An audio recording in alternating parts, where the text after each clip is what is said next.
Quality testing का कारोबार अब तेजी से फैलने वाला है। सीएनबीसी आवाज को मिली एक्सक्लूसिव जानकारी के मुताबिक किसी प्रोडक्ट या सर्विस की क्वालिटी अच्छी या खराब है, ये जांच करने की जिम्मेदारी अब प्राइवेट कंपनियों को भी दी जा सकती है।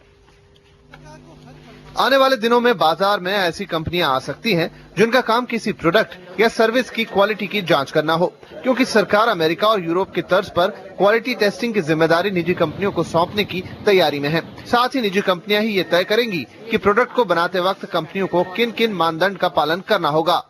सूत्रों के मुताबिक पिछले हफ्ते हुई कैबिनेट की बैठक में BIS अमेंडमेंट एक्ट को मंजूरी नहीं दी गई थी, क्योंकि कैबिनेट के ही कुछ सदस्यों की दलील थी कि जब तक कि निजी कंपनियों को इस सेक्टर में आने की छूट नहीं दी जाती, तब तक हॉलमार्किंग का दायरा बढ़ाना सही नहीं होगा।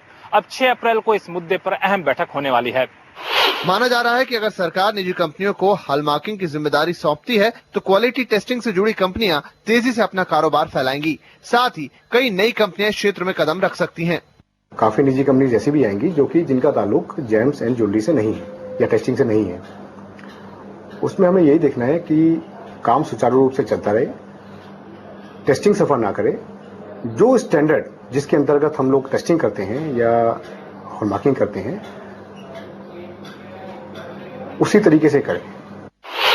फिलहाल क्वालिटी टेस्टिंग की पूरी जिम्मेदारी एकमात्र सरकारी एजेंसी BIS के पास होती है, लेकिन नए नियम आने के बाद BIS का काम सिर्फ ये तय करना होगा कि किसी खास स्टैंडर्ड के प्रोडक्ट में क्या क्या चीजें होनी जरूरी हैं। हालांकि BIS की नोडल मिनिस्ट्री कंज्यूमर अफेयर मंत्रालय इस प्रस्ताव का विरोध कर रहा है, जबकि वाणिज्य मंत्रालय समेत कई मंत्रालय निजी कंपनियों को छूट देने के पक्ष में है।